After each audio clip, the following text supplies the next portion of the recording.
जय जगन्नाथ।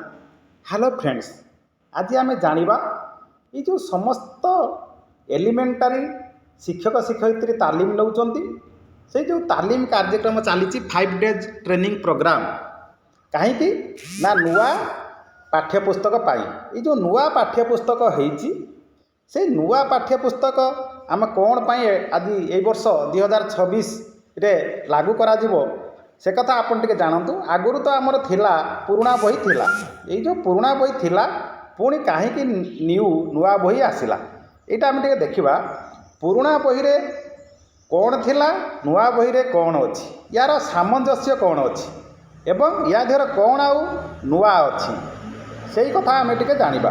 ये जो नुआ अच्छी से नुआ विषय कौन पाई स्थानित करा जायछि नुआ प्रसंग कौन पाई रही आमे जदि ठीक से न जानिबा ताकू क्लास रे आमे कौन करि परिबा मैनेज क्लासरूम आमे ट्रांजैक्शन करि परिबा नाही।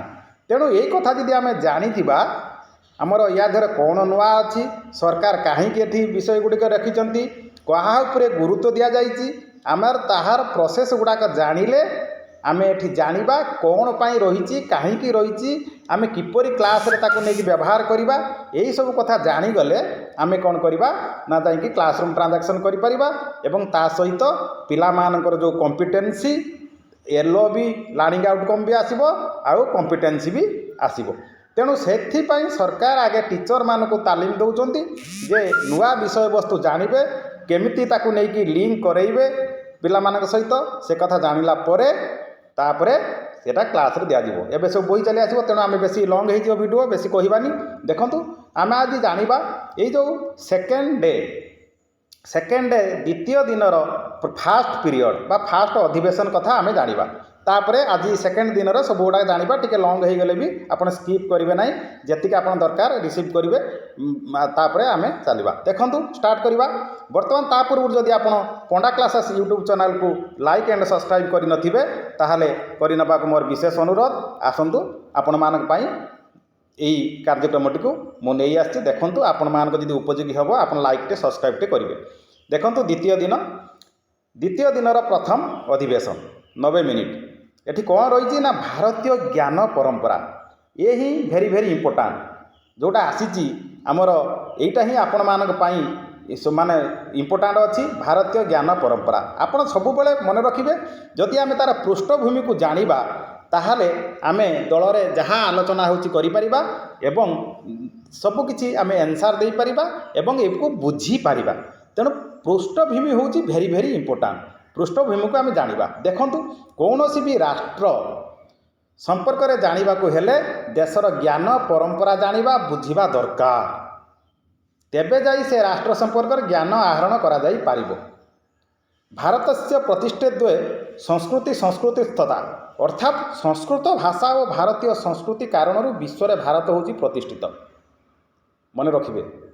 एटा अच्छी तापर आलोचना हो भारतीय संस्कृति और संस्कृत भाषा अन्योन्याश्रय जहाँकि भारतीय ज्ञान परंपरार बाहक। तेणु भारत को जानिबा को हेले भारतीय ज्ञान परंपरा को जानिबा को बुझिबा को हेबो। तद्वारा भारत को आमे जानिबा और बुझिबा तेबे जाई आमे प्रकृत अर्थ रे भारतीय हेबा सह भारतीयर आधार रे भारत को एक परम वैभव संपन्न राष्ट्र रे परिणत कराई परिबा। जातीय शिक्षा नीति 2020 अनुजाई प्राचीन और शाश्वत भारतीय ज्ञान एवं चिंताधारार समृद्धि ऐतिह्य हेउची एही शिक्षा नीतिर मार्गदर्शक तत्व। देखो मार्गदर्शक कौन मार्गदर्शक तत्व कौन ये जो नुआ पाठ्यपुस्तक आप मन रखिए जातीय शिक्षा नीति 2020 आधार प्राचीन और शाश्वत भारतीय ज्ञान एवं चिंताधारार समृद्धि आमर प्राचीन को जीवा आमर जो ऐतिह्य विभव संस्कृति परंपरा को जीवा से ज्ञान और चिंताधारार समृद्धि ऐतिह्य होउची शिक्षा नीतिर मार्गदर्शक एटा मन रखिए भेरी इंपोर्टाट। ता सहित ताहार कारण प्राचीन भारतीय शिक्षा केवल जीवन जीविका जनित ज्ञान आहरण भितर सीमित नथिला। देखंतु जीवन जीविका आम केवल चाकरी पाठ पढ़ा चाकरी करवा से नुहे अर्थात यार उद्देश्य था संपूर्ण आत्म उपलब्धि और आत्ममुक्ति। आत्मा कौन आत्मा उपलब्धि आत्मा कौटू आसी आत्मा परमात्मा ता सहित केमिति मिलन तो कौन पाई ये आत्मा आसी मनीष जन्म होती ताहाकु से उपलब्धि करिबो और आत्मार केमिति मुक्ति हबो ଯେଉଁଟାକି ଆମର ସମସ୍ତେ କହିଛନ୍ତି। ଆପଣ ଦେଖନ୍ତୁ ଫିଲୋସଫି ଦାର୍ଶନିକମାନଙ୍କର ଗାନ୍ଧୀ, ଗୋପବନ୍ଧୁ, ବିବେକାନନ୍ଦ ପାଖରୁ ଆରମ୍ଭ କରିକି ସମସ୍ତେ ଅରବିନ୍ଦ ତାଙ୍କର ଫିଲୋସଫି ଦେଖନ୍ତୁ, ଆତ୍ମା ପରମାତ୍ମା ସେଇ ଯେଉଁ କହିଛନ୍ତି ସେ କଥାକୁ ଦେଖନ୍ତୁ। ଏଇ ଦୃଷ୍ଟିରେ ବିଶ୍ୱର ବୈଶ୍ୱିକ ସ୍ତରରେ ଭାରତୀୟ ସଂସ୍କୃତି ଦର୍ଶନରେ ଏକ ଶକ୍ତିଶାଳୀ ପ୍ରଭାବ ଥିଲା। ତେଣୁ ସେଟାକୁ ଆମେ ଭୁଲିଗଲା ବେଳକୁ ଆମର ପ୍ରଭାବ କମିଯାଉଛି। ବିବେକାନନ୍ଦ ଦେଖନ୍ତୁ କାହିଁକି ଏଇ ଭାରତୀୟ ସଂସ୍କୃତି ଉପରେ ସେ କ'ଣ ହେଇଥିଲେ ନା ଚିକାଗୋରେ ଭାଷଣ ଦେଇଥିଲେ, ଯେଉଁଟାକି ସିଏ ଆଜି ଆମର ସମସ୍ତେ ପ୍ରଶଂସିତ, ସେ ଆଜି ପ୍ରଶଂସିତ, ସେ ଆଜି ଅମର ହେଇକି ରହିଛନ୍ତି। ତେଣୁ ଏହି ସମୃଦ୍ଧି ପରମ୍ପରାର ସଂରକ୍ଷଣ ଓ ପରିପୋଷଣ ସହିତ ଭବିଷ୍ୟତ ବଂଶଧାରମାନଙ୍କ ପାଇଁ ଶିକ୍ଷା ବ୍ୟବସ୍ଥା ଭିତରେ ମଧ୍ୟ ଏହାର ପ୍ରୟୋଗ କରାଯିବା ଆବଶ୍ୟକ। କାରଣ ଏହି ଶିକ୍ଷାନୀତିର ମୂଳତତ୍ତ୍ୱ ପର୍ଯ୍ୟାୟରେ ଉଲ୍ଲେଖିତ ହେଉଛି ଯେ ଶିକ୍ଷା ବ୍ୟବସ୍ଥାର ଉଦ୍ଦେଶ୍ୟ ହେଉଛି ଉତ୍ତମ ମନୁଷ୍ୟର ନିର୍ମାଣ କରିବା, ଯାହା ପାଖରେ ଦୃଢ଼ ନୈତିକ ମୂଲ୍ୟବୋଧ। ଆମର ଦେଖନ୍ତୁ ଉତ୍ତମ ମଣିଷ ଅଛନ୍ତି, ଉତ୍ତମ ଭଲ ମଣିଷ। ଆମେ ସମସ୍ତ ପୋଷାକ ପିନ୍ଧୁଛନ୍ତି, ଖାଉଛନ୍ତି, ବୁଲୁଛନ୍ତି, ସମସ୍ତେ ଚାକଚକ୍ୟ ସୁନ୍ଦର ଦେଖାଯାଉଛନ୍ତି, କିନ୍ତୁ ଆମ ଭିତରେ ନୈତିକତା ଯେଉଁ ମୂଲ୍ୟବୋଧ ତାହା କମି କମି ଯାଉଛି। ଆମର ଦାନ ତା'ମାନେ ଦାନ, ଧର୍ମ, ଦୟା, କ୍ଷମା ଯେଉଁ ରହିଛି, ଆମେ ସମାଜ ପାଇଁ କ'ଣ କରିବା, କିଭଳି ଚାଲିବା, କେମିତି ବସିବା, କେମିତି କ'ଣ କରିବା, ଶେଷ ଆମେ ଭୁଲି ଯାଉଛନ୍ତି। ବର୍ତ୍ତମାନ ଦେଖନ୍ତୁ ସବୁ ଜାଗାରେ କରପସନ୍ ଚାଲିଛି। ସେଇ କଥା ଏଠି ସେ କହୁଛି, ପିଲା ଯଦି ପ୍ରଥମରୁ ତାର ମୂଳଦୁଆ, ଆମର ଯେମିତି ମୂଳଦୁଆ ପାଉଣ୍ଡ ପାଇଁ FLN ଆସିଲା, ଯେଉଁଟାକି ମୌଳିକ ସାକ୍ଷରତା ସଂଖ୍ୟାଗାନ, ତାର ଯେଉଁ କମ୍ପିଟେନ୍ସି ତାଲିମ ଆଣିବ ପୁରା ଦୃଢ଼ କରାଯିବ। ସେଇଭଳି ଆମର ସମସ୍ତ ଭଲ ମଣିଷ ଗଠନ କରିବାକୁ ହେଲେ ଏଇ ପ୍ରଥମରୁ ଫାଉଣ୍ଡେସନ୍ ଷ୍ଟେଜ୍ରୁ ଆମକୁ ଲାଗିବାକୁ ହେବ। ସେଥିପାଇଁ ଦେଖନ୍ତୁ ସହାନୁଭୂତି, ସାହସିକତା, ସ୍ଥିରତା, ବୈଜ୍ଞାନିକ ଚିନ୍ତାଧାରା, ସୃଜନାତ୍ମକ କଳ୍ପନା ଆଧାରରେ ଯୁକ୍ତିଯୁକ୍ତ ଭାବରେ ଚିନ୍ତା ଓ କାର୍ଯ୍ୟ କରିବାର ଦକ୍ଷତା ଥିବ। ସିଏ ବୈଜ୍ଞାନିକ ଚିନ୍ତାଧାରାରେ, ସାହସିକତାରେ, ସ୍ଥିରତାରେ, ସୃଜନାତ୍ମକ ସୃଷ୍ଟି କରିବା ଆଧାରରେ ଯୁକ୍ତିଯୁକ୍ତ ଭାବେ ସେ ଗ୍ରହଣ କରିବ, ଅନ୍ଧ ଭାବେ ଗ୍ରହଣ କରିବନି। ଏହି ଦୃଷ୍ଟିରୁ ଯଦି ଆମେ ବିଚାର କରିବା ତେବେ ଅତୀତ ଭାରତର ଜ୍ଞାନ ପରମ୍ପରା କାରଣ ଭାରତ ବିଶ୍ୱରେ ଖ୍ୟାତି ଲାଭ କରିଥିଲା। ଭାରତର ସେ ସମୟର ଶିକ୍ଷା ବ୍ୟବସ୍ଥା ଭିତରୁ ଏ ପ୍ରକାର ବ୍ୟକ୍ତିତ୍ୱର ମଧ୍ୟ ନିର୍ମାଣ ହେଉଥିଲା, ଯାହାଦ୍ୱାରା ଭାରତ ବିଶ୍ୱଗୁରୁ ଭାବରେ ପ୍ରତିଷ୍ଠିତ ହୋଇଥିଲା। ଦେଖନ୍ତୁ ଏହି କାରଣ ପାଇଁ ତେଣୁ ବର୍ତ୍ତମାନ ମଧ୍ୟ ଭାରତ କିପରି ନିଜର ବିକାଶ କରାଇବ, ବିଶ୍ୱର ପଥ ପ୍ରଦର୍ଶକ ହୋଇପାରିବ, ତାହା ହିଁ ଚିନ୍ତନର ବିଷୟ ହେବା ଉଚିତ। ତାହେଲେ ବିଶ୍ୱର ପଥ ପ୍ରଦର୍ଶକ ହେବା ପାଇଁ କେତେ ବଡ଼ ଆଶା ରଖାଯାଇଛି। ଏଥିପାଇଁ ପ୍ରାଚୀନ ଭାରତର ଶିକ୍ଷା ବ୍ୟବସ୍ଥାକୁ ବର୍ତ୍ତମାନ ପ୍ରସଙ୍ଗରେ ଯୁଗ ଉପଯୋଗୀ କରାଇବା ସହ ଶିକ୍ଷା କ୍ଷେତ୍ରରେ ପ୍ରୟୋଗ କଲେ ଅନୁରୂପ ସୁଯୋଗ୍ୟ ବ୍ୟକ୍ତିମାନଙ୍କ ଦ୍ୱାରା ଭାରତ ସମୃଦ୍ଧ ହୋଇପାରିବ। ଦେଖନ୍ତୁ ଏଇ ଯେଉଁ ଯୁଗ ଉପଯୋଗୀ ଆମେ ପ୍ରସଙ୍ଗକୁ ଏଠି ସ୍ଥାନିତ କରାଯାଇଅଛି, ମନେ ରଖିଲେ। ତାହା ସହିତ ଏହି ଅନୁସାରେ ବ୍ୟକ୍ତିମାନଙ୍କ ଦ୍ୱାରା ଭାରତ ସମୃଦ୍ଧ ହେବ। ସେଥିପାଇଁ ରାଷ୍ଟ୍ରୀୟ ଶିକ୍ଷା ସ୍ୱରୂପ 2023 NCP NCF 2023ରେ ହେଇଥିଲା ନା। ତାପରେ ଓଡ଼ିଶା ଶିକ୍ଷା ରୂପ ବର୍ତ୍ତମାନ ଯେଉଁ 2025 ଚାଲିଲା UCF, NCFଟା 2023 ଆମର ନ୍ୟାସନାଲ୍ ସ୍ତରରେ ହେଇଛି, ନ୍ୟାସନାଲ୍ କରିକୁଲମ୍ ଫ୍ରେମୱାର୍କ 2023। ଏଠି ଓଡ଼ିଶା କରିକୁଲମ୍ ଫ୍ରେମୱାର୍କ 2025 ମଧ୍ୟ ଭାରତୀୟ ଜ୍ଞାନ ପରମ୍ପରାକୁ ପ୍ରାଧାନ୍ୟ କରାଯାଇଅଛି। ଜାତୀୟ ଶିକ୍ଷାନୀତି 2020 ଆଧାର ସିଦ୍ଧାନ୍ତ ଭାଗ 1ରେ ଚତୁର୍ଥ ଅଧ୍ୟାୟ 4.7ରେ ଏହା ସମୃଦ୍ଧ ଉଲ୍ଲେଖ କରାଯାଇଛି। ଏଟାକୁ ଜାଣିଲେ, ଏତିକି ଜାଣିଲା ପରେ ଆପଣ ଏଇଟା ସବୁ କରିପାରିବେ, କିଛି ନାହିଁ। ଆପଣ ଏହାର ସାଧାରଣ ଆଇଡ଼ିଆ ହେଇଗଲା। ତାପରେ ଦେଖନ୍ତୁ ଶିକ୍ଷଣ ଫଳାଫଳ ଦେଖନ୍ତୁ, ଆମର ଗୌରବଶାଳୀ ଭାରତ ସମ୍ପର୍କରେ ଜାଣିବାର ସୁଯୋଗ ପାଇପାରିବେ ଶିକ୍ଷକ ବି, ଛାତ୍ର ବି। ଆଉ ସର୍ବାଙ୍ଗ ଦୃଷ୍ଟିସମ୍ପନ୍ନ ରାଷ୍ଟ୍ରଭବ ବ୍ୟକ୍ତିତ୍ୱମାନଙ୍କର ନିର୍ମାଣ ହୋଇପାରିବ। ଭାରତୀୟ ଜ୍ଞାନ ପରମ୍ପରାର ଆଧାରରେ ଯୋଗ ଉପଯୋଗୀ ଭାରତର ନବନିର୍ମାଣ କରାଯାଇପାରିବ। କେବଳ ଅତୀତର ନୁହେଁ, ଆଜି ମଧ୍ୟ ଭାରତ ସମଗ୍ର ବିଶ୍ୱରେ ଜ୍ଞାନ ବିଜ୍ଞାନର ଅଗ୍ରଣୀ ଏ ବିଷୟକ ଜ୍ଞାନ ଲାଭ କରି ସ୍ୱାଭିମାନ ହୋଇପାରିବେ। ଭାରତ ପରମ ବୈଭବ ସମ୍ପନ୍ନ ରାଷ୍ଟ୍ରରେ ପରିଣତ ହେବା ସହ ବିଶ୍ୱର ମଧ୍ୟ କଲ୍ୟାଣ ହେବ। ତେଣୁ ଭାରତର ଡେଭଲପ ସହିତ ବିଶ୍ୱର ମଧ୍ୟ କଲ୍ୟାଣ ହେବ। ଦେଖନ୍ତୁ କେତେ ମହାନ ଚିନ୍ତାଧାରା ରହିଛି। ଶିକ୍ଷଣ ବିନ୍ଦୁ ଭାରତୀୟ ଜ୍ଞାନ ପରମ୍ପରା ଦେଖନ୍ତୁ ଆସିଗଲା। କ'ଣ ଆପଣ ଶିଖିବେ ନା ଭାରତୀୟ ଜ୍ଞାନ ପରମ୍ପରା କହିଲେ ଆମେ କ'ଣ ବୁଝୁ, ଭାରତୀୟ ଜ୍ଞାନ ପରମ୍ପରାରେ କେଉଁ କେଉଁ ବିଷୟ ଚର୍ଚ୍ଚା କରାଯାଇପାରିବ, ଭାରତୀୟ ଜ୍ଞାନ ପରମ୍ପରାର ବିଶେଷତ୍ୱ କ'ଣ, ସାଧାରଣ ବ୍ୟକ୍ତି ପାଇଁ ଭାରତୀୟ ଜ୍ଞାନ ପରମ୍ପରା ମହତ୍ତ୍ୱ କ'ଣ, ଭାରତୀୟ ଜ୍ଞାନ ପରମ୍ପରା ବିଷୟରେ ଆମେ କାହିଁକି ଜାଣିବା। ଆମେ ଯେଉଁଟା ପୃଷ୍ଠଭୂମିରେ ପଢ଼ିଲେ ଏଗୁଡ଼ାକରେ ଆପଣ ସବୁ ଚିନ୍ତାଧାରା, ଏଇ ଯେଉଁ କୋଶ୍ଚେନ୍ ଗୁଡ଼ାକ ଉତ୍ତର ସେଇଠି ଅଛି। ଆପଣ ତାପରେ ସେ ତଥ୍ୟ ପଢ଼ିଦେବା, ଆପଣଙ୍କର ଦେଖିବେ ଭାରତର ପରିଚୟ। ଭାରତ ଗୋଟିଏ ସନାତନ ରାଷ୍ଟ୍ର। ଭାରତ ସମ୍ପର୍କରେ ବିଷ୍ଣୁ ପୁରାଣରେ ଉଲ୍ଲେଖ କରାଯାଇଛି। ଉତ୍ତରଂ ଯତ୍ ସମୁଦ୍ରସ୍ୟ ହିମାଦ୍ରଶ୍ଚୈବ ଦକ୍ଷିଣମ୍ ବର୍ଷମ୍ ତଦ୍ ଭାରତମ୍ ନାମ ଭାରତୀ ଯତ୍ର ସନ୍ତତି। ତାର ମାନେ ହେଉଛି ଭାରତବର୍ଷର ନାମକରଣ ସମ୍ପର୍କରେ ବିଷ୍ଣୁ ପୁରାଣ ଓ ଶ୍ରୀମଦ୍ ଭଗବତ ଗୀତା ମହାପୁରାଣରେ ବର୍ଣ୍ଣନା କରାଯାଇଅଛି। ତଦନୁସାରେ ମନୁ ଶତରୂପାଙ୍କର ପୁତ୍ର ଉତ୍ତନାପାଦ ଓ ପ୍ରିୟବ୍ରତଙ୍କ ପୁତ୍ର ଅଗ୍ନିଦ୍ରଙ୍କ ପୁତ୍ର ନାଭି ଓ ନାଭିଙ୍କ ପୁତ୍ର ଋଷଭ ଓ ଋଷଭଙ୍କ ପୁତ୍ର ଭରତ। ଏହି ଭରତଙ୍କ ନାମ ଅନୁସାରେ ପୂର୍ବରୁ ନାମିତ ହୋଇଥିବା ଅଜନାବ ବର୍ଷ ଭାରତବର୍ଷରେ ନାମିତ ହେଲା। ଦେଖନ୍ତୁ ତାକୁ ଡାଇଗ୍ରାମ କରାହେଇକି କେମିତି ସୂଚିତ କରାଯାଇଛି ଆପଣ ଟିକେ ଦେଖନ୍ତୁ। ଏଇଟା ବହୁତ ଜ୍ଞାନର କଥା, ଖାଲି ତାଲିମ ପାଇଁ ନୁହେଁ, ଆପଣଙ୍କର ଆପଣ ପିଲାମାନଙ୍କ ପାଇଁ, ଛାତ୍ରମାନଙ୍କ ପାଇଁ, ସମସ୍ତଙ୍କ ପାଇଁ, ଅଭିଭାବକମାନଙ୍କ ଇଏ ବହୁତ ଉପଯୋଗୀ। ଦେଖନ୍ତୁ ମନୁ, ପ୍ରଥମେ ମନୁ ପ୍ଲସ୍ ଶତରୂପା ଆସିଗଲେ ମନୁ, ତାପରେ ମନୁ ପ୍ଲସ୍ ଶତରୂପା କିଏ ହେଲେ ପ୍ରିୟବତ, ପ୍ରିୟବତରୁ ଆସିଲେ ଅଗ୍ନିଦ୍ର, ଅଗ୍ନିଦ୍ର ଆସିଲେ ନାଭି, ତାପରେ ଋଷଭ, ତାପରେ ଆସିଲା ଭାରତ। ତେଣୁ ଭାରତ ଆମେ ଏଇଠୁ ପାଇଲେ। ଦେଖନ୍ତୁ ତାର ଡାଇଗ୍ରାମ, ଏଇଠୁ ମନୁ ପାଖରୁ ଆସିକି ଆମେ ଭାରତରେ ପହଞ୍ଚିଲେ। ପ୍ରିୟବ୍ରତ ପୃଥିବୀକୁ 7ଟି ଦ୍ୱୀପରେ ବିଭକ୍ତ କରିଥିଲେ। କିଏ ବିଭକ୍ତ କରିଥିଲେ? ପ୍ରିୟବ୍ରତ। କେତୋଟି ଦ୍ୱୀପରେ? 7ଟି ଦ୍ୱୀପରେ, 7ଟି ଦ୍ୱୀପରେ ବିଭକ୍ତ କରିଥିଲେ। ତେଣୁ ସେଇ ଦ୍ୱୀପ ଗୁଡ଼ାକ ଆମେ ଦେଖିବା। ତନ୍ମଧ୍ୟରୁ ଜମ୍ବୁ ଦ୍ୱୀପକୁ 9ଟି ବର୍ଷରେ ବିଭକ୍ତ କରିଥିଲେ। ପ୍ରିୟବ୍ରତ 7ଟି ଦ୍ୱୀପରେ ବିଭକ୍ତ କରିଥିଲେ, ଜମ୍ବୁ ଦ୍ୱୀପକୁ 9ଟି ବର୍ଷରେ ବିଭକ୍ତ କରିଥିଲେ। ସେହି 9ଟି ବର୍ଷ ମଧ୍ୟରୁ ଅଜନାବ ବର୍ଷଟି ଅଜନାବ ବର୍ଷଟି ଭରତଙ୍କ ନାମ ଅନୁସାରେ ଭାରତବର୍ଷ ହୋଇଛି ଭାବରେ ନାମିତ ହେଲା। ଆହୁରି ଅନେକ ଭାରତ ନାମଧେୟ ରାଜା ପରବର୍ତ୍ତୀ ପର୍ଯ୍ୟାୟରେ ମଧ୍ୟ ଜନ୍ମ ନେଇଛନ୍ତି। ଆପଣ ବର୍ତ୍ତମାନ ଏଇଠି ଦେଖନ୍ତୁ, ମୁଁ ବର୍ତ୍ତମାନ ଟିକେ ଜୁମ୍ କରୁଛି। ଏଇଠି ପୃଥିବୀ ଯେଉଁଟାକି ଆପଣଙ୍କର ଦ୍ୱୀପ କଥା କୁହାଯାଉଛି 7ଟି ଦ୍ୱୀପ, ଜମ୍ବୁ ଦ୍ୱୀପ, ସାଲ ଦ୍ୱୀପ, କ୍ରୋଞ୍ଚ ଦ୍ୱୀପ, ସାକଳି ଦ୍ୱୀପ, ଆଉ ହେଉଛି ସାକଳି ଦ୍ୱୀପ ପରେ ଆପଣ ଏଠି ଦେଖନ୍ତୁ ପ୍ଲକ୍ଷ ଦ୍ୱୀପ, ତାପରେ ଆସିଗଲା କୁଶ ଦ୍ୱୀପ, କୁଶ ଦ୍ୱୀପ ଆସିଗଲା। ଏଇ ଦେଖନ୍ତୁ 1 2 3 4 5 6, ତାପରେ କ'ଣ ଆସିଲା ନା ଆପଣ ଦେଖନ୍ତୁ ପୁଷ୍ପର ଦ୍ୱୀପ। ଏଇ ଯେଉଁ ପୁଷ୍ପର ଦ୍ୱୀପ ଆସିଲା 7ଟି ହେଇଗଲା। କେତେଟି ହେଲା? 7ଟି ଭାଗରେ ଭାଗ କରାଗଲା। ତେଣୁ ଏଠି ଯେଉଁ ଦେଖିଲେ ଆପଣ ଦେଖନ୍ତୁ, ଯେଉଁ ଜମ୍ବୁ ଦ୍ୱୀପକୁ ପୁଣି କେତେ ଭାଗରେ ବିଭକ୍ତ କରାଯାଇଛି। ଆପଣ ଡାଇଗ୍ରାମଟା ଦେଖିଥାନ୍ତୁ। ଏଠି କେଉଁଠି ଲାଗିଛି ନା ଏଇ ଜମ୍ବୁ ଦ୍ୱୀପରୁ ୟାର କନେକ୍ସନ୍ ହେଇଛି। ଜମ୍ବୁ ଦ୍ୱୀପରୁ କ'ଣ ହେଇଛି ଦେଖନ୍ତୁ, ପ୍ରଥମେ ଆସିଗଲା ଆଜନାବ ବର୍ଷ, ଯେଉଁଟାକି ଭାରତ ବର୍ଷ। ଆଜନାବ ବର୍ଷ ଭାରତ ବର୍ଷ କାହାକୁ ନା ଆଜନାବ ବର୍ଷ। ତାପରେ ଆସିଲା କିଙ୍ଗ ପୁରୁଷ ବର୍ଷ, କିଙ୍ଗ ପୁରୁଷ ବର୍ଷ, ତାପରେ ହରିବର୍ଷ, ତାପରେ ଇଳାବୃତ ବର୍ଷ, ତାପରେ ରମ୍ୟକ ବର୍ଷ, ତାପରେ ହିରଣ୍ମୟ ବର୍ଷ ପରେ ତାପରେ ଆସିଲା କୁରୁ ବର୍ଷ ପରେ ତାପରେ ଆସିଲା ଭଦ୍ରାଶ୍ୱ ବର୍ଷ, ତାପରେ କେତୁମାଳ ବର୍ଷ। ଏ ଯେଉଁ କେତୁମାଳ ବର୍ଷ ଦେଖନ୍ତୁ, ତାକୁ କେତୋଟି ଭାଗରେ ବିଭକ୍ତ କରାଗଲା?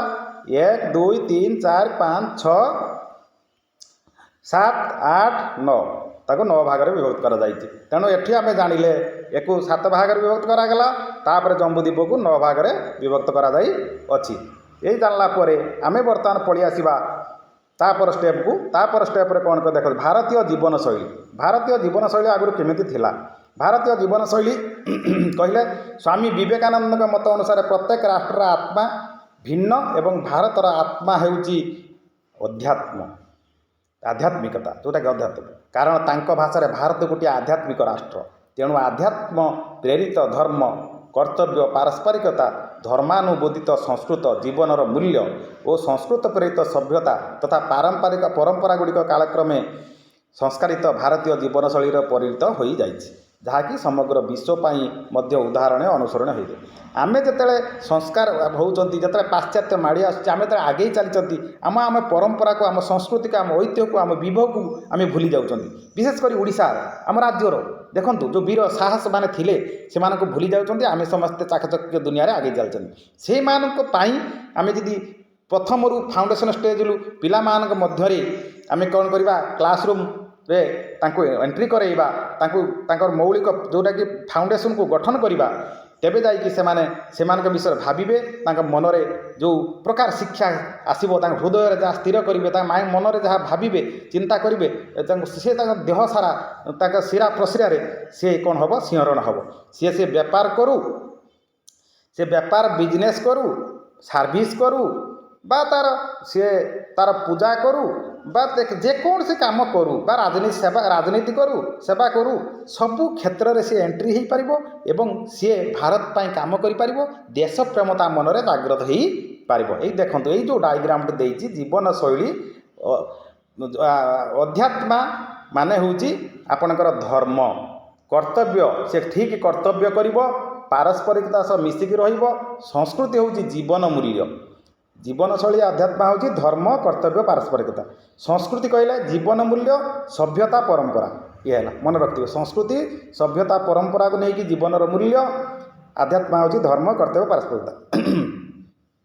ଏଇ ଯେଉଁ କଥାକୁ ଭାଗ କରାଯାଇଛି, ଏଇ ଯେଉଁ ଜୀବନଶୈଳୀ ଆଧ୍ୟାତ୍ମ ସଂସ୍କୃତିକି ଆମେ ଦେଖନ୍ତୁ ଭାଗ କରାହେଇଛି 5 ଭାଗରେ। ଗୋଟେ ହେଉଛି ଏକତ୍ୱର ଅଭିବ୍ୟକ୍ତ ବିବଧ ଧାରା, ସମନ୍ୱୟ, ତ୍ୟାଗ, ସଂଯମ, କୃତଜ୍ଞତା ଭାଗ କରାଯାଇଛି। ଏ ଜାଣିଲା ପରେ ତାପରେ ଆସିଗଲା ପୁରୁଷାର୍ଥ। ପୁରୁଷାର୍ଥ ହେଉଛି ଚତୁଷ୍ଟୟ। ପୁରୁଷାର୍ଥ ମାନେ ତାକୁ କେତେ ଭାଗରେ ଭେଦ କରାଯାଇଛି? 4 ଭାଗରେ ଭାଗ କରାଯାଇଛି। 4 ଭାଗରେ ଭାଗ କରାଯାଇ ଅଛି। ଗୋଟେ ହେଲା ଧର୍ମ, ଅର୍ଥ, କାମ, ମୁଖ୍ୟ। ପୁରୁଷାର୍ଥକୁ ଯେଉଁ 4 ଭାଗରେ ବିଭକ୍ତ କରାଗଲା, ତା ଧର୍ମ, ଅର୍ଥ, କାମ, ମୁଖ୍ୟ। ତାହେଲେ ତାପରେ ଦେଖନ୍ତୁ ଧର୍ମକୁ କ'ଣ କରାଯାଇଛି ନା କର୍ତ୍ତବ୍ୟ ପାରସ୍ପରିକତାରେ ଭାଗ ରହିଛି। ଅର୍ଥ ଭୌତିକ ଜୀବନର ଆବଶ୍ୟକତା, ଆଉ ମୁଖ୍ୟ ମୋ ଭିତରୁ ମୁକ୍ତି ହୋଇ ନିଜକୁ ମହାଶ୍ରୁତ ସହ ଏକାକାର କରିଦେବା। ଯେଉଁ ଆପଣ ଦେଖନ୍ତୁ ତଳ ବିତଳ ରସାତଳ ପାତାଳ ଯେଉଁ ରହିଛି ପୁରା ଗଭୀରତମକୁ ଯିବା। ଯଦି ଯିବା ଆକାଶ ଶୂନ୍ୟ, ମହାଶୂନ୍ୟ, ଅତି ଶୂନ୍ୟ ଯିବା, ଉପରକୁ ଯିବା। ଆମେ ଯେଉଁ ନିରାକାର ପରମ ବ୍ରହ୍ମ, ଆମେ ମୁଁ ଗୋଟେ ସାମାନ୍ୟ ନିମିତ୍ତ। ତେଣୁ ମୁରୁ ମୁକ୍ତ ହୋଇ ନିଜକୁ ମହାଶ୍ରୁତରେ ଏକାକାର କରିଦେବା। ଯେଉଁ ମହାଶ୍ରୁତ ଅଛି, ସେ ମହାଶ୍ରୁତ ମିନ୍ସ ଆପଣ ଜାଣିବେ ଧର୍ମ ଜ୍ଞାନ, ଏଇ ଯେଉଁ ମୁଖ୍ୟ, କାମ, କ୍ରୋଧ, କର୍ତ୍ତବ୍ୟ ପାରସ୍ପରିକତା ରହିଛି ଜ୍ଞାନ। ବିବେକାନନ୍ଦ ନିଜକୁ ମହାଶ୍ରୁତରେ, ଅରବିନ୍ଦ ମହାଶ୍ରୁତରେ ସାମିଲ କରିଛନ୍ତି। ସମସ୍ତେ ଆମେ ସେହିଭଳି ହେବା କଥା ସେ କୁହାଯାଉଛି, ସେଇଥିରେ ସେ ସାମିଲ ହୋଇଯିବ। ସେଇଥିପାଇଁ ଏ ଜ୍ଞାନ, ଏଇ ପାଠ୍ୟପୁସ୍ତକ ସବୁ ସ୍ଥାନିତ କରାଯାଇଅଛି। ତେଣୁ ଏଇ ଯେଉଁ ସ୍ଥାନିତ ହୋଇଛି ଦେଖନ୍ତୁ, ସେଠି ଆସିଗଲା କ'ଣ ନା ପ୍ରଥମେ ଆସିଗଲା ଆଶ୍ରମ ବ୍ୟବସ୍ଥା। ଆଗରୁ ଆମେ ଗୁରୁକୁଳ ଶିକ୍ଷା ଥିଲା, ଆଶ୍ରମ ବ୍ୟବସ୍ଥା ଥିଲା। ସେଠି ଦେଖନ୍ତୁ ବ୍ରହ୍ମଚର୍ଯ୍ୟାଶ୍ରମ, ତାମାନେ ଅଧ୍ୟୟନ କରୁଥିଲେ ବ୍ରହ୍ମଚର୍ଯ୍ୟ।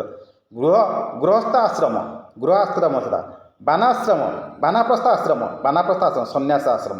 ଦେଖନ୍ତୁ କିଏ ବ୍ରହ୍ମଚର୍ଯ୍ୟ ହୋଇକି ଅଧ୍ୟୟନ କରୁଥିଲା, କିଏ ଘରେ ରହିକି ଅଧ୍ୟୟନ କରୁଥିଲା, କିଏ ବାନାପ୍ରସ୍ଥ ହୋଇକି ଅଧ୍ୟୟନ କରୁଥିଲା, କିଏ ସନ୍ନ୍ୟାସୀ ହୋଇକି ଅଧ୍ୟୟନ କରୁଥିଲା। ଏହିସବୁ ଆଶ୍ରମ ବ୍ୟବସ୍ଥା ଥାଇକି ସେମାନେ ସବୁ ରହୁଥିଲେ, ଆଶ୍ରମରେ ରହିକି ଅଧ୍ୟୟନ କରୁଥିଲେ ଏବଂ ସେଇ ପରମାତ୍ମାକୁ ଖୋଜିବାରେ, ଆତ୍ମା ପରମାତ୍ମା ମିଳନରେ ସେମାନେ ସହାୟକ ହେଉଥିଲେ। ଦେଖନ୍ତୁ ବର୍ତ୍ତମାନ ଆସିଯାଇଛି ପରିବାର ବ୍ୟବସ୍ଥା। ଯେଉଁ ପରିବାର ବ୍ୟବସ୍ଥା ଆସିଛି, ସେଇ ପରିବାରରେ ବ୍ୟକ୍ତି ନିର୍ମାଣର ପ୍ରାଥମିକ କେନ୍ଦ୍ର। ଏଇ ପରିବାର ହେଉଛି ବ୍ୟକ୍ତିକୁ ନିର୍ମାଣ କରିବାର ପ୍ରାଥମିକ କେନ୍ଦ୍ର। ତେଣୁ ପରିବାର ପରେ ହୋମ୍, ପରେ ତାପରେ ଆସିଲା ସ୍କୁଲ। ହୋମ୍ ପରେ ଆସୁଛି ସ୍କୁଲ।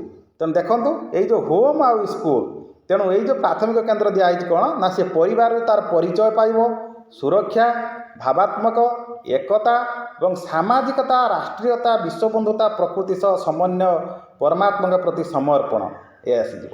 ତେଣୁ ପରିବାର ବ୍ୟବସ୍ଥା ଭିତରେ ରହି ଏହିସବୁ ବ୍ୟକ୍ତିର ନିର୍ମାଣ ପ୍ରାଥମିକ କେନ୍ଦ୍ର ହୋଇପାରିବ। ତାପରେ ଆପଣ ଦେଖନ୍ତୁ ଏ ଆସିଗଲା, ତାପରେ ବ୍ୟବସ୍ଥାକୁ ଆମେ ଯିବା। ଏଇଠି ଦେଖନ୍ତୁ ପଞ୍ଚମହାଯଜ୍ଞ। ପଞ୍ଚମହାଯଜ୍ଞରେ ସେ କ'ଣ କହୁଛି, ଏ ଯେଉଁ ପଞ୍ଚମହାଯଜ୍ଞ ହେଉଛି, ପଞ୍ଚମହାଯଜ୍ଞ ଦେଖନ୍ତୁ ଏଠି ସେ କୁହାଯାଉଛି କ'ଣ ପଞ୍ଚମହାଯଜ୍ଞ। ଆପଣ ଏଇଟା ମନେ ରଖନ୍ତୁ, ପଞ୍ଚମହାଯଜ୍ଞ କ'ଣ? ପଞ୍ଚମହାଯଜ୍ଞ ହେଉଛି 5 ପ୍ରକାର ଯଜ୍ଞ। ଗୋଟେ ହେଉଛି ପିତୃଯଜ୍ଞ, ଯେଉଁଟାକି ପିତୃପୁରୁଷମାନଙ୍କର ସ୍ମରଣ, ସେମାନଙ୍କୁ କୃତିରେ ଅନୁବର୍ତ୍ତନ ତଥା ଶ୍ରଦ୍ଧା ନିବେଦନ କରିବା, ଯେଉଁଟାକି ପିତୃଯଜ୍ଞ ଆମେ କରୁଛନ୍ତି, ସିଏ ଗୋଟେ ଯଜ୍ଞ। ଆଉ ଗୋଟେ ହେଉଛି ଜୀବନ ରଚନାର ସେବାଭୂତ ଯଜ୍ଞ। ଜୀବନକୁ ରଚନା କରି କେମିତି ଗଠନ କରିବେ, କ'ଣ କରିବେ, ଆଗେଇ ଯିବେ, ପାଠ ପଢ଼ିବେ, କ'ଣ କରିବେ, ସେଟା ଗୋଟେ ଯଜ୍ଞ। ତାପରେ ଦେଖନ୍ତୁ ଆସିଗଲା କ'ଣ, ତା ରହୁଛି ମଝିରେ ଅତିଥି ସତ୍କାର ସମାଜ ସେବା ଯଜ୍ଞ। ଅତିଥି ସତ୍କାର ସମାଜ ସେବା ଯଜ୍ଞ। ତେଣୁ 3ଟି ଗଲା। 3ଟି ଗଲା ପରେ ଆପଣଙ୍କର ଅତିଥିକି କେମିତି ବ୍ୟବହାର ଦେଖେଇବେ, କ'ଣ କରିବେ, ସେ କଥା ସେ କୁହାଯାଉଛି। ତାପରେ ଦେଖନ୍ତୁ ଆଉ ଗୋଟେ ଅଛି ଋଷି ଯଜ୍ଞ। ଋଷି ଯଜ୍ଞ ସ୍ୱାଧ୍ୟାୟ ଏବଂ ଜ୍ଞାନ ବିତରଣ। ଜ୍ଞାନ ବିତରଣ କରିବେ, ଋଷି ଯଜ୍ଞ କରିବେ, ଏକଥା ଅଛି। ଆଉ ପଞ୍ଚମରେ ଦେବଯଜ୍ଞ। ଯେଉଁମାନେ କାରଣ ଆମେ ସବୁ ଦେବଯଜ୍ଞ କରୁଛନ୍ତି, ଦେବତା ଘରେ ଯେଉଁ ହୋମ ପାଠ ସବୁ ହେଉଛି, ସେଇଟା ହେଉଛି ଦେବଯଜ୍ଞ। ଆପଣ ଜାଣନ୍ତୁ 5ଟି ଯଜ୍ଞ ବିଷୟରେ ଜାଣିଲେ। ସେ ସହିତ ପରେ ଆମେ ବର୍ତ୍ତମାନ ଆସିଯିବା, ଏଇ ଯେଉଁ ଯଜ୍ଞ ଗୁଡ଼ାକ ଗଲା, ଭାରତୀୟ ଶିକ୍ଷା ବ୍ୟବସ୍ଥାରେ ବ୍ୟକ୍ତିର ସର୍ବାଙ୍ଗୀନ ବିକାଶ ତଥା ସମଗ୍ର ବିକାଶ ପାଇଁ ହିଁ ଉଦ୍ଦିଷ୍ଟ। ଦେଖନ୍ତୁ ଭାରତୀୟ ଶିକ୍ଷା ବ୍ୟବସ୍ଥା କେମିତି, ଆପଣ ଏଇଟା ମନେ ରଖନ୍ତୁ, ଭେରି ଇମ୍ପୋର୍ଟାଣ୍ଟ। ଭାରତୀୟ ଶିକ୍ଷା ବ୍ୟବସ୍ଥା ହେଉଛି ବ୍ୟକ୍ତିର ସର୍ବାଙ୍ଗୀନ ବିକାଶ ହେବ ତଥା ସମଗ୍ର ବିକାଶ ପାଇଁ ହିଁ ଉଦ୍ଦିଷ୍ଟ।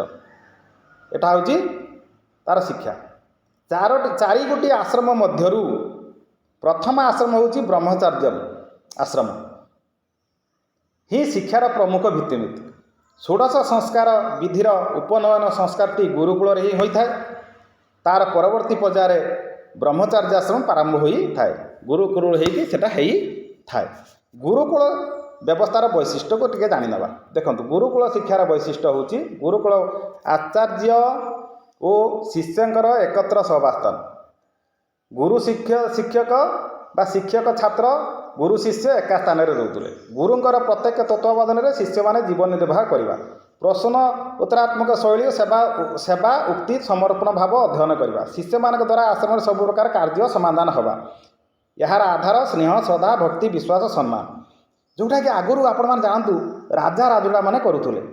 राजा राजुड़ा मैंने पिला देख रामचंद्र भी जाकि शिक्षा नौते गुरुकुल आश्रम में समस्ते अर्जुन आरंभ करके दुर्योधन समस्ते गुरुकुल आश्रम तो राजा छुआ से जाते यही सब ज्ञान आहरण करने से ही जाइए। देखो पठनीय विषय कौन पढ़ुले वेद 4 वेदांग 6 तार वेद 4टी वेद अच्छी ऋक् साम यजुर अथर्व से वेद पढ़ुले। देवांग 6 अच्छी पढ़ुले उपांग 4 अच्छी पढ़ुले उपवेद 4 अच्छी पढ़ुले।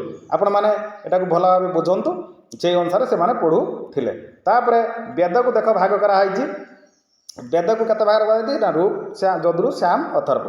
तेणु ये ऋक् वेदर अच्छी 10,552 मंत्र, यजुर्वेदर अच्छी 1975 कंडिका मंत्र, सामवेदर अच्छी 1875 मंत्र, आई देखो अथर्ववेदर अच्छी 5,977 मंत्र।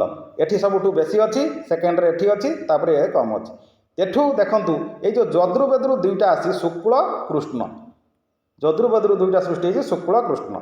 एक आम आउटे जाना वेद हूँ कौन ना संहिता ब्रह्मचार्यम ब्राह्मण विधि और अर्थवाद गृहस्थाश्रम आरण्यक उपासना कांड बानाप्रस्थाश्रम उपनिषद ज्ञानकांड संध्या आश्रम जगत गुरु आदि शंकराचार्य मुख 10टी उपनिषदर भाष्यकर्ता रूपे परिगणित होते। ये वेदांग देखूँ आपड़ ये वेदांग ये करदे टे जूम करदे आपड़ देखूँ ये वेदांग कहले आप देखो यहाँ इंपोर्टाट अच्छी। ये वेदांग को जानतु गोटे है शिक्षा गोटे है आपणकर छंद ना ता पूर्व कल्प गोटे है छंद तापर निरुक्त तापर है यहाँ मुझे जूम करुँची पढ़ी होनी तापर हूँ वाचकरण तापर हूँ ज्योतिष ये जो है से जो निरुक्त है तापर आउ थे मुझे कहीदे गोटे है शिक्षा कल्प छंद निरुक्त वाचकरण जो ज्योतिष। तापर देखो ये शिक्षा को ध्वनि स्वर विज्ञान में संपृक्त करा शिक्षा को। तापर ये कल्प को 3 भाग में विभक्त करागला याज्ञिक विधि संस्कार विषयक तत्वावली गणित और त्रिकोणमिति यही कल्प को। छंदरे ना तापर निरुक्तर रहा कठिन शब्द गुड़िकर कोश ग्रंथ। तापर रहा वाचकरण रहा शब्द विज्ञान रहा। तापर ज्योतिष रहा खगोल विज्ञान कला विज्ञान जोटा कला रचना आउ रहा आपणकर गणित। तेणु एक को लेकिन देखूँ NEP 2020 अनुसार भारतीय संस्कृति परंपरा अनुसार एक सब जोड़ा होगी करा जाइए। तेणु आम या पर आसवा उपांग। उपांग पुणी कौन उपांग देखूँ मामांसा उपांग को भाग करा मामांसा पुरुणा न्याय धर्मशास्त्र। यही मामांसा को कर्म प्राधान्य भित्तिक पुराण को जोटा कि पुराणा बा पुराण को अष्टादश महापुराण पुराण यहाँ कहुच्छी भूल प्रिंट अच्छे अष्टादश महापुराण। न्याय रे तर्क प्रक्रिया पिलाटी देखंतु प्राधान्य कर्म करिब से पुराण विषय जानिब तर्क प्रक्रिया से ग्रहण करिब जुक्ति करिकी धर्मशास्त्र रे सामाजिक व्यवस्था विषय जानिब नीति नियम आईन शृंखला जानिब और सामाजिक आपणकर विज्ञान विषय सी जानिब। ये सब गलापर ये जो अष्टादश महापुराण रही इतिहास परंपरार बाहक अष्टादश पुराणस्य व्यासस्य वचनम दे परोपकाराय पुण्याय पापाय फलपाणिनम। तेणु ये कथा जो कहला संस्कृत में यही कथा जी जाना इतिहास परंपरार बाहक हूँ अष्टादश पुराण आम एक जाना ताहले जाइए आमर सबकि हो पारे। तापर उपवेद देखंतु उपवेद विषय ये कहुच्छी कौन ना धनुर्वेद गंधर्ववेद आयुर्वेद ये सब कहुच्छी। धनुर्वेद युद्ध साग अच्छी आ गंधर्ववेद संगीत गीत नाच ये सब रही से अनुसार देखो केमी लिंक करा ଆପଣଙ୍କର ଦେଶପ୍ରେମ ପାଇଁ ବଳି ଦେବା ଏଠି ଯୁଦ୍ଧ ଇଏ ରହିଛି। ସଙ୍ଗୀତ ଫଙ୍ଗୀତ ଆମେ ଯେଉଁ ନାଚ ଗୀତ ଖେଳ କରୁଛନ୍ତି ସକ୍ରିୟାତ୍ମକ କାର୍ଯ୍ୟ ଗନ୍ଧର୍ବ ଆୟୁର୍ବେଦରେ ଆମେ ଜାଣିଛନ୍ତି ଚିକିତ୍ସା ସ୍ୱାସ୍ଥ୍ୟ ଏସବୁ ଭେଷଜ ଚିକିତ୍ସା ଶିଳ୍ପଶାସ୍ତ୍ର ଶିଳ୍ପ ଚିକିତ୍ସା ରସାୟନ ଶାସ୍ତ୍ର ଏସବୁ ରଖା ହେଉଛି। ରାଜନୀତି ଦର୍ଶକ କୃଷି ଏସବୁ ରହିଛି। ରହିଲା ପରେ ଏକୁ ସବୁ ଆସିଲେ ଭେଷଜରେ ଚରକ ଆସିଥିଲେ, ସୁଶ୍ରୁତ ଆସିଥିଲେ, ନାଗାର୍ଜୁନ ଆସିଥିଲେ ରସାୟନ ଶାସ୍ତ୍ରରେ, ରାଜନୀତିରେ ଅର୍ଥନୀତି ଆସିଥିଲା। ଏହିସବୁ ଆସିଲା ପରେ ଆପଣଙ୍କର ଦେଖନ୍ତୁ ନିର୍ମାଣ ଶାସ୍ତ୍ର ପଶୁପାଳ ଶାସ୍ତ୍ର ଏସବୁ ରହିଛି। ରହିଲା ପରେ ତାପରେ ଦର୍ଶକ ହେଉଛି ଆସ୍ତିକ ଆଉ ନାସ୍ତିକ। ଦର୍ଶକ ଯେଉଁମାନେ ଅଛନ୍ତି ମଣିଷ ଅଛନ୍ତି, ଆସ୍ତିକ ଅଛନ୍ତି, ନାସ୍ତିକ ଅଛନ୍ତି, ଦୁଇ ପ୍ରକାର ଅଛନ୍ତି ଆସ୍ତିକ ନାସ୍ତିକ। ଆସ୍ତିକ କିଏ ରହିଲେ ନା ଆସ୍ତିକର ଯେଉଁମାନେ ରହିଲେ ସେମାନେ ନ୍ୟାୟ ବୈଶେଷିକ ସଂଖ୍ୟା ଯୋଗ ମାମାଂସା ବେଦାନ୍ତ ଏସବୁ ରହିଲେ। ସେଠି ଗୌତମ ଜନାଦ କପିଳ ପତଞ୍ଜଳି ଯେମିତି ବ୍ୟାସ ଏସବୁ ରହିଲେ। ତାପରେ ନାସ୍ତିକରେ କିଏ ରହିଲେ ଜୈନ ବୌଦ୍ଧ ଚର୍ବାକ ଇତ୍ୟାଦି ରହିଲେ ନାସ୍ତିକରେ। ତେଣୁ ସେଠି ଗଲା ପରେ ଆମେ ପଳେଇ ଆସିବା ବର୍ତ୍ତମାନ ପ୍ରସ୍ଥାନ ପ୍ରକ୍ରିୟା। ଗୋଟେ ବ୍ରହ୍ମସୂତ୍ର ଶ୍ରୀମଦ୍ ଭଗବଦ ଗୀତା ଉପନିଷଦ ଏ ତିନିଟି ରହିଲା କେଉଁଟାର ନା ପ୍ରସ୍ଥାନ ତ୍ରୟର। ତାପରେ ଆସିଲା 700 ଶ୍ଲୋକ ସମ୍ପନ୍ନ ମହାଭାରତ ଭୀଷ୍ମ ପର୍ବର ଅଂଶବିଶେଷ। 700 ଶ୍ଲୋକ ଅଛି ମହାଭାରତ, ତେଣୁ ସେଟାର ଅଂଶ ବିଶେଷ। ତେଣୁ ତାପରେ ଆପଣ ଦେଖ ଶ୍ରୀମଦ୍ ଭଗବଦ ଗୀତାରେ କୁହାଯାଇଛି ମହାଭାରତରେ ଭୀଷ୍ମ ପର୍ବର ଏକ ଅଂଶବିଶେଷ। ଏହା ଏକ କାଳଜୟୀ ଗ୍ରନ୍ଥ ମଧ୍ୟ ଜୀବନର ପ୍ରତ୍ୟେକ ପ୍ରଶ୍ନର ଉତ୍ତର ପ୍ରତ୍ୟେକ ସମସ୍ୟାର ସମାଧାନ ମଧ୍ୟରୁ ପ୍ରାପ୍ତ ହୋଇପାରିବ। ତେଣୁ ଏହି କାଳଜୟୀ ସାଲ 16/7/1945ରେ ଯେତେବେଳେ ଆଲମାଗୌଡ଼ରେ ଆଟମ ବମ୍ବର ପରୀକ୍ଷଣ ହେଲା ସେତେବେଳେ ସେହି ଯେଉଁ ଦୃଶ୍ୟ ସୃଷ୍ଟି ହେଲା ତାହା ଦେଖିଲା ପରେ ଏହି ବମ୍ର ପ୍ରସ୍ତୁତକର୍ତ୍ତା ରବର୍ଟ ଓପନ ହାରମର ଭଗବଦ ଗୀତାର 11 ଅଧ୍ୟାୟରେ 12 ଓ 32 ନମ୍ବର ଶ୍ଲୋକ ଦ୍ୱାରା ଉଲ୍ଲେଖ କରିଥିଲେ। ଏକଥାର ବର୍ଣ୍ଣନା ହେଉଛି ରବର୍ଟ ହୁକ୍ ତାଙ୍କର ବ୍ରାଇଟର ଦେନ୍ ଏ ଥାଉଜେଣ୍ଡ ସନ୍ସ ନାମକ ପୁସ୍ତକରେ ସେ 183 ପୃଷ୍ଠାର ଉଲ୍ଲେଖ କରିଛନ୍ତି। ଦୁଇଟି ଐତିହାସିକ ଅମୂଲ୍ୟ ଗ୍ରନ୍ଥ ହେଉଛି ଜ୍ଞାନର ଭଣ୍ଡାର ରାମାୟଣ ମହାଭାରତ। ଆମର ଯେଉଁ ରାମାୟଣ ମହାଭାରତ ହେଉଛି ଜ୍ଞାନର ଭଣ୍ଡାର। ତେଣୁ 7ଟି ରାମାୟଣରେ 7ଟି କାଣ୍ଡ ଅଛି, 2400 ଶ୍ଲୋକ ଅଛି। 7ଟି କାଣ୍ଡ 2400 ଶ୍ଲୋକ। ମହାଭାରତରେ 18ଟି ପର୍ବ ଅଛି। କେତୋଟି ପର୍ବ କଥା କୁହାଯାଉଛି ମହାଭାରତରେ 18ଟି ପର୍ବ କଥା କୁହାଯାଇଅଛି। 18ଟି ପର୍ବ ଯେଉଁ କୁହାଯାଇଛି ଏଇ ଯେଉଁ 18ଟି ପର୍ବ ଉପରେ କୁହାଯାଇଛି ଦେଖନ୍ତୁ ମହାଭାରତରେ ଯେଉଁ 18ଟି ପର୍ବ କୁହାଯାଇଛି ସେଥିରେ ସେଇ 18ଟି ପର୍ବ ଭିତରେ ଆମେ କ'ଣ କରିବା ନା ଏଇ ଯେଉଁ 18ଟି ପର୍ବ ରହିଛି ଦେଖନ୍ତୁ 18 ଖଣ୍ଡ ମହାଭାରତ ଆମେ ଜାଣିଛନ୍ତି 1 ଲକ୍ଷ ଶ୍ଲୋକ ଅଛି। 1 ଲକ୍ଷ ଶ୍ଲୋକ ଅଛି। ତେଣୁ ତାପରେ ଦେଖନ୍ତୁ ଏଇ ଯେଉଁ ରହିଛି କାବ୍ୟ ରହିଛି ଦୃଶ୍ୟ ଶ୍ରବ୍ୟ। ଆମେ ଦୃଶ୍ୟ ଶ୍ରାବ୍ୟ ବ୍ୟବହାର କରିବା। ଖାଲି ଦେଖିବା ଖାଲି ଶୁଣିବା। ଦୃଶ୍ୟ ଶ୍ରାବ୍ୟ ହେଲେ ଦେଖିବା ଶୁଣିବା। ତେଣୁ ନାଟକରେ ଇତ୍ୟାଦି 10ଟି ରୂପକ। ଏଠି ହେଉଛି ଗଦ୍ୟ ପଦ୍ୟ ସହିତ ରହିଛି ଚମ୍ପୁ।